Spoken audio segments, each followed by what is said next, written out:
इस मूवी का नाम है आई रिमेम्बर यू। ये मूवी बहुत ही ज्यादा कॉम्प्लिकेटेड है क्योंकि इसमें दो लोगों की कहानी एक साथ देखने को मिलती है, पर इन दोनों की खास बात यह है कि इन दोनों की एंडिंग हमें साथ में देखने को मिलेगी, तो लास्ट तक जरूर बने रहें। मूवी के स्टार्टिंग सीन में हम एक लेडी को देखते हैं जो कि एक सुसाइड कर ली थी और अपने सामने वाली दीवार पर बहुत से अजीबोगरीब साइन बना रखे थे। तभी वहाँ पर दो ऑफिसर डैगरी और फ्रेयर इस मामले के बारे में पता लगाने के लिए उस साइट पर पहुंचते हैं। ये दोनों वहाँ पर इस मामले के बारे में इन्वेस्टिगेशन कर ही रहे होते हैं कि तभी मूवी में हमें दूसरे सीन में शिफ्ट किया जाता है और हम दूसरी स्टोरी के बारे में देखते हैं, जिसमें हम कैथरीन और उसके हस्बैंड ग्रेयर और उसकी बेस्ट फ्रेंड लिव को देखते हैं जो कि एक बोट पर कहीं जा रहे होते हैं। असल में वो एक सुनसान जगह पे बनी एक पुराने घर की ओर जा रहे होते हैं क्योंकि वो पूरा विलेज ही खाली पड़ा था और वहाँ पे कोई नहीं रहता था। इसीलिए अगर ये उस घर को पूरी तरह से रिनोवेट करके अगर बेचना चाहे तो ये काफी पैसे भी कमा सकते हैं क्योंकि उस घर के मालिक का कोई अता पता नहीं। ये लोग वहाँ जाते हैं और उस घर की साफ सफाई करते हैं, जहाँ हमें पता चलता है कि कैथरीन, जिसका पिछले समर में ही मिसकैरेज हो गया था, जिस वजह से वो काफी दुखी रहती थी। फिर हम डॉक्टर फ्रेयर को देखते हैं जहाँ हमें पता चलता है कि उनका बेटा भी कुछ समय पहले ही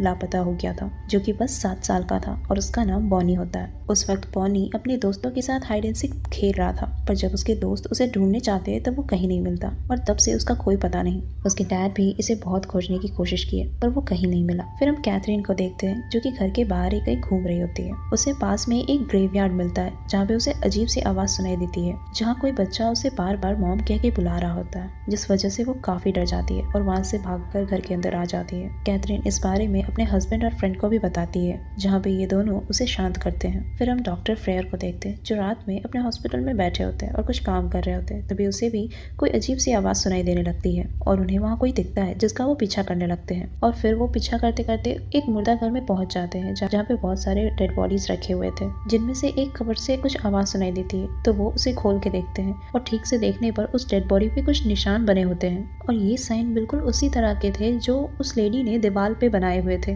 बिल्कुल एक उल्टे क्रॉस की तरह। उन्हें ये सब के बारे में कुछ समझ नहीं आता, तो वो अगले दिन टैगरी के साथ इसके बारे में बात करते हैं। रात में ये तीनों फ्रेंड्स बैठकर बातें कर रहे होते, तभी लाइट चली जाती है, जिस पर कैथरीन बाहर चेक करने जाती है, जहाँ पे उसे एक बच्चा दिखाई देता है। वो उसे देखकर काफी डर जाती है और भागकर घर में आती है। उसके फ्रेंड और उसका हस्बैंड इसे फिर से शांत कराते हैं। फिर हम पहले वाले सीन पे जाते हैं जहाँ पे वो डॉक्टर और ऑफिसर डैगरी उस लेडी के हस्बैंड से उस केस के बारे में बातें करते हैं, जिस पर वो बताते हैं कि वो हमेशा एक बर्नांडिस नाम के बच्चे के बारे में हमेशा बातें करती थी। फिर ये लोग उस बच्चे के बारे में पता करते हैं और उसके घर जाते हैं, जहाँ पे उन्हें एक तस्वीर मिलती है जिसमें बर्नांडिस होता है और वो ओल्ड लेडी भी वहीं होती है और ये उनकी बचपन की तस्वीरें थी। पर उस तस्वीर में बहुत अजीब सी चीजें थी। वहाँ पे 8 लोगों के चेहरे पर क्रॉस कर दिया था। ये लोग उस वक्त कुछ समझ नहीं पाते। फिर बाद में ऑफिसर डैगरी बताती है कि हुआ क्या था। उस समय जब ये बच्चा जिम क्लास के लिए जा रहा होता है तो वो अपने कपड़े नहीं उतारता। उसके टीचर की लाख कहने पर भी वो ऐसा नहीं करता, तो वो लोग उसे जबरदस्ती उसके कपड़े उतारते हैं, जिस पर वो देखते हैं कि उसकी पीठ पे बहुत सारे उल्टे क्रॉस का निशान बना होता है, जिससे साफ पता चल रहा था कि किसी ने बेचारे को बहुत ही बुरी तरीके से हरास किया है। और सबसे हैरान कर देने वाली बात ये थी कि ये और कोई नहीं बल्कि उसके डैड ने ऐसा किया था। असल में वो एक प्रिस्ट थे और चर्च में बहुत सारे परेशानी हो रही थी, जिसकी वजह से वो अल्कोहलिक बन गए थे और उन्हें अपना गुस्सा उतारने के लिए कोई नहीं मिलता था, जिस वजह से वो अपने बच्चे पर ही सारा गुस्सा उतारता था और उसे बहुत टॉर्चर करता था। और डैगरी बताती है कि उस फोटो में जो 8 लोग थे जिनके चेहरे पर वो क्रॉस बना हुआ था, उनमें से 6 लोग की तो मौत हो चुकी है और उन 6 की मौत बहुत ही अजीब तरीके से हुई है, जैसे कि कोई सीढ़ी से गिर गया, किसी के घर में आग लग गई तो कोई जमकर मर गया, किसी की कार एक्सीडेंट होगी तो किसी ने बहुत ही अजीब तरीके से सुसाइड कर लिया। और ये सारी घटना पिछले 3 सालों में हुई है और इन सारी मौत में एक चीज कॉमन है और वो यह है कि सबके पीठ पे वही सेम उल्टे क्रॉस की निशान मिली है, जैसा कि हमने उस ओल्ड लेडी के पीठ पे देखा था। पर बात यह है कि अभी भी 2 लोग जिंदा है। अब हमें उस दोनों को खोजना है और ये पता लगाना है कि ऐसा हो क्यों रहा। अब ऑफिसर डैगरी और डॉक्टर फ्रेयर जब उनमें से एक के घर जाते हैं तो उन्हें पता चलता है कि उसने भी सुसाइड कर लिया और उसके भी पीठ पे उसी तरह के उल्टे क्रॉस बने हुए थे। अब इन सारी चीजों को देखकर ये लोग काफी घबरा जाते हैं कि आखिर हो क्या रहा है। उसके बाद डॉक्टर फ्रेयर उसके घर के अंदर जाकर देख रहा था, तभी वो एक रूम में जाता है जहाँ पे वो देखते हैं कि उसी के बेटे बॉनी का वहाँ बहुत सारे पिक्चर्स लगे होते हैं और उसके बारे में हर एक आर्टिकल्स का पिक्चर चिपकाया होता है। ये सब देखकर डॉक्टर फ्रेयर बहुत घबरा जाता है क्योंकि ये जो इंसान अभी मरा वो उनके लिए एकदम से स्ट्रेंजर थे। तो ऐसा क्या वजह हो सकता है कि ये इंसान मेरे बेटे पर इतना सारा रिसर्च किया है। उसकी फ्रेंड डैगरी भी ये सब देखकर शॉक्ड हो जाती है। डैगरी उसे संभालती है और उसे अभी के लिए वहाँ से लेकर जाती है, पर डॉक्टर फ्रेयर बहुत अजीब फील कर रहे होते हैं। तभी हम कैथरीन को देखते हैं जो कि उसी घर में होती है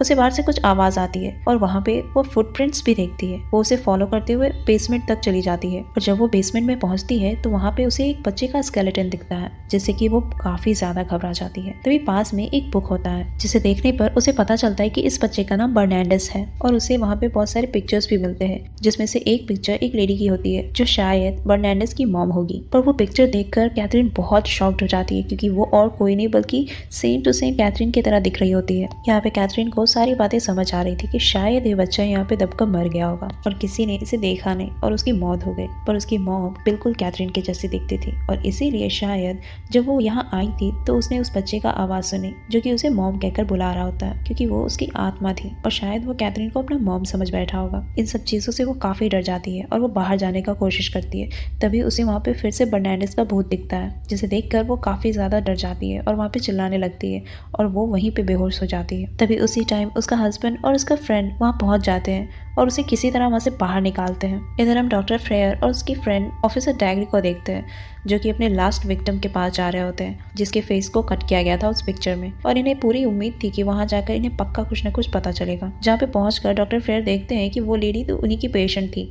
जो कि मेंटली डिस्टर्ब थी और शायद उन्हें कोई बीमारी था। पर उस वक्त जब वो लेडी डॉक्टर फ्रेयर को देखती है तभी वो बोनी का नाम बोलती है, जिस पर डॉक्टर फ्रेयर का होश उड़ जाता है क्योंकि ये लेडी कभी कुछ बोलती नहीं थी, किसी से बात नहीं करती थी और उन्होंने उसके बेटे बोनी का नाम लिया। वो दौड़कर उसके पास जाते हैं और पूछते हैं कि बताओ मेरा बेटा कहाँ है। तभी वो लेडी बोलती है कि वो एक हरी जगह पे है जहाँ पे सब कुछ हरा है, हर एक चीज हरे रंग का है। वो उस लेडी से दोबारा पूछने लगते हैं पर वो लेडी उसके बाद कुछ नहीं बोलती। फिर डॉक्टर फ्रेयर अपने ऑफिसर से उन सारे ऑफिसर से पूछते हैं कि जब वो उस केस के बारे में इन्वेस्टिगेट कर रहे थे तो उन्हें क्या वहाँ पे किसी भी तरह की हरी चीज को देखा, कोई भी ऐसा चीज, बोट, सबमरीन, कुछ भी ऐसा जो कि हरा हो। शायद वो पानी के आसपास गया था क्योंकि वहाँ पे पानी था, पर वो लोग साफ मना कर देते कि ऐसा कुछ भी नहीं था। उसके बाद डॉक्टर फ्रेयर अपनी वाइफ के पास जाते हैं। जब बोनी खो गया था तब इन दोनों में झगड़े हो गए थे और ये दोनों सेपरेट हो गए और इन दोनों का डाइवोर्स भी हो चुका है। डॉक्टर फ्रेयर अपनी वाइफ के पास जाते हैं और बोलते हैं कि मुझे अपने बेटे के केस के बारे में कुछ देखना है। वो वहाँ पे बोनी का सारा सामान चेक करते हैं, सब कुछ चेक करते हैं और लास्ट टाइम बोनी अपनी जिस फ्रेंड के साथ खेल रहा था वो उसके पास भी जाते हैं। वो वहाँ जाकर उस बच्चे से कुछ सवाल जवाब करते हैं पर वो बच्चा कुछ नहीं कहता, जिस पर वो थोड़ा गुस्सा हो जाते हैं और उस बच्चे से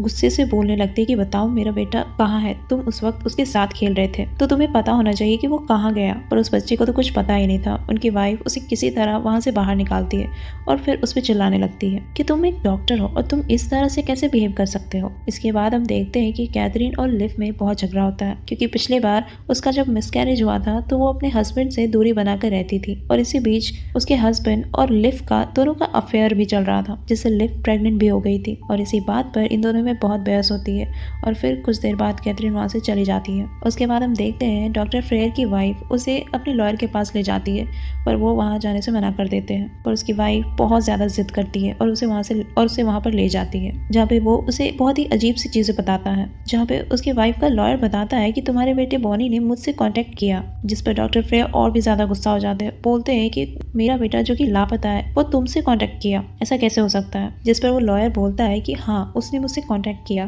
तुम्हारे बेटे की मौत ऑलरेडी हो चुकी है पर वो इस दुनिया और उस दूसरी दुनिया के बीच में फंसा हुआ है और ना ही वो इस दुनिया में रह पा रहा है और ना ही वो दूसरी दुनिया में जा पा रहा है क्योंकि अभी तक उसके बॉडी को खोजा नहीं गया है। वो बहुत ज्यादा डॉक्टर फ्रेयर को समझाने की कोशिश करते हैं पर डॉक्टर फ्रेयर वो समझते ही नहीं। वो उल्टा लॉयर पे ही बहुत चिल्लाता है और बोलता है कि तुम पढ़े लिखे एजुकेटेड इंसान हो और तुम ये सब बकवास बातों पे कैसे विश्वास कर सकते हो। पर वो लॉयर उसे काफी समझाता है कि तुम्हारे बेटे को मदद की जरूरत है और एट लास्ट वो नहीं समझता और अंत में जब वो नहीं सुनते और जाने लगते हैं तो लॉयर उसे बोलता है कि तुम्हारे बेटे ने एक बर्नांडिस नाम के आदमी के बारे में बात की। और यहाँ पे डॉक्टर थोड़ी देर के लिए रुक जाते हैं क्योंकि उन्होंने इस बर्नांडिस के बारे में तो अभी तक अपनी वाइफ को भी नहीं बताया था क्योंकि ये तो एक नया केस है जिसपे वो काम कर रहे थे और अचानक से ये केस उसके बेटे से रिलेटेड कैसे हो गया। पर फिर भी वो वहाँ पे किसी को कुछ नहीं कहते और वहाँ से चले जाते हैं। फिर हम कैथरीन को देखते हैं जो अपने घर में बैठी होती है और उधर उसका हस्बैंड और लिव वो दोनों बातें कर रहे होते हैं, जहाँ पे उसका हस्बैंड लिव से कह रहा होता है कि माना कि मैं और कैथरीन साथ में थे पर अब हम दोनों के बीच कुछ नहीं है और मैं तुमसे प्यार करता हूँ और अब मैं तुम्हारे साथ ही रहना चाहता हूँ। वहाँ पे वो दोनों बातें कर ही रहे होते हैं कि तभी विंडो से एक पत्थर आता है जिससे कि उन्हें काफी चोट लग जाती है और जब वो दोनों वहाँ पे देखते हैं तो उन्हें वहाँ पे कैथरीन दिखाई देती है, जिस पर वो बाहर निकल के उसके पीछे भागने लगता है और उसे रुकने को बोलता है और लिव भी उसके पीछे पीछे जाती है। तभी वो दोनों एक पुराने से घर के पास पहुंच जाते हैं और जब वो वहां पहुंचते हैं तो उन्हें वहां पे कैथरीन कहीं नहीं दिखती, पर उसी समय वो घर गिर जाता है और वो दोनों की वहीं पे दबकर मौत हो जाती है। असल में कैथरीन वहां पे थी ही नहीं, वो तो बर्नांडिस का आत्मा था जो कैथरीन बनकर वहां पे गया था और इन लोगों को परेशान कर रहा था, क्योंकि बर्नांडिस कैथरीन में अभी भी अपनी माँ को देख रहा था और उसे लग रहा था कि कैथरीन यानी कि उसकी माँ इन दोनों की वजह से दुखी है और इसी वजह से उसने इन दोनों को मरवा दिया। कैथरीन घर में ही होती है और जब वो देखती है कि वहाँ पे बहुत सारी चीज़ें गिर रही होती है तो वो दौड़ के वहाँ देखने जाती है और वो वहाँ पे उन दोनों को देखती है जो कि मर रहे होते हैं। उसका हस्बैंड तो पहले ही मर चुका था और लिव आखिरी सांस ले रही होती है। वो बताती है कि वो प्रेग्नेंट है, जिस पर कैथरीन को भी बहुत बुरा लगने लगता है और वो उसकी मदद करने जाती है, क्योंकि आखिरकार वो तो थी तो उसकी बेस्ट फ्रेंड ना। वो कॉल लगाने की भी कोशिश करती है पर वहाँ पे सिग्नल नहीं मिलता। वो पूरा जगह वीरान था और वहाँ पे कोई नहीं था, जिस वजह से उसे कोई हेल्प नहीं मिल पाती और अंत में कैथरीन सब कुछ खो चुकी थी। कैथरीन बहुत बुरा फील कर रही होती है। वो सोच रही होती है कि उसने तो सब कुछ खो दिया, उसका बेस्ट फ्रेंड, हस्बैंड, सब कुछ, और ये दोनों भी उसे धोखा ही दिया और अब इसके पास कुछ भी नहीं बचा। और कुछ समय पहले ही इसने अपना बच्चा भी खो दिया था और ये अभी तक उन सारे गम से उभर नहीं पाई है और अब इन दोनों की मौत इसे और भी ज्यादा तोड़ देती है। और अब कैथरीन फिर से उस बेसमेंट में चली जाती है और वहाँ पे जाकर सो जाती है और कहती है मॉम इज हियर, कि तुम्हारी मम्मा यहाँ पर है। और तभी हम उस बच्चे को देखते हैं जो अपना हाथ उसके ऊपर रखता है और वो स्माइल करता है, यानी कि उसकी माँ उसको मिल गई। और कैथरीन भी वहाँ पर भूखी प्यासी रहकर खुद को मार लेती है। और फिर हमें पता चलता है, इधर हम देखते हैं इस केस में डॉक्टर फ्रेयर वो जब घर आते हैं उनकी फ्रेंड उन्हें बताती है, जहाँ पे उसे कुछ सीसीटीवी फुटेज मिली थी, जहाँ पे वो देखते हैं कि कैथरीन और उसकी फ्रेंड लिव और उसका हस्बैंड वहाँ पे रेस्टोरेंट में खाकर अपनी डेस्टिनी के लिए निकल रहे होते हैं और वो लोग वहाँ पे एक बहुत बड़ा ग्रीन टैंक लेकर जा रहे होते हैं जहाँ पे उनका सामान रखा हुआ था। जहाँ पर हम देखते हैं कि उनका बेटा उस ग्रीन ट्रंक में जाकर छिपने की कोशिश करता है और उसे उस टैंक के बाहर आने का मौका ही नहीं मिला और ये तीनों उस टैंक को लेकर चले गए होंगे और जिस वजह से वो उसी में फंस गया होगा। और बॉनी को अस्थमा भी था, जिस वजह से उसकी मौत भी हो गई होगी। और इसके बाद वो एक और चीज़ बताती है जहाँ पे हमें पता चल जाता है कि आखिर स्टोरी क्या थी, आखिर इन दोनों स्टोरीज के बीच में क्या कनेक्शन थी। दरअसल ये कहानी 3 साल पहले की है और ये तीनों फ्रेंड्स यानी कि कैथरीन और उसका हस्बैंड और उसका बेस्ट फ्रेंड लिव, जिनकी मौत के बारे में हमने अभी अभी देखा, और ये 3 साल पहले की घटना है और अभी तो उनकी मौत भी हो गई है। जहाँ पे लिव और कैथरीन की बॉडी तो मिल चुकी थी पर कैथरीन की बॉडी अभी तक नहीं मिली थी, क्योंकि हमने देखा ही कि कैथरीन ने बेसमेंट में जाकर खुद को मार लिया था और ये लोग वहाँ पे जब गए थे तो उन्हें बेसमेंट के बारे में पता ही नहीं था और इसी वजह से वो कहीं भी कैथरीन को ढूंढ नहीं पाए। और इस घटना के बाद वो सोचते हैं कि उसका बेटा पक्का उस ग्रीन टैंक में होगा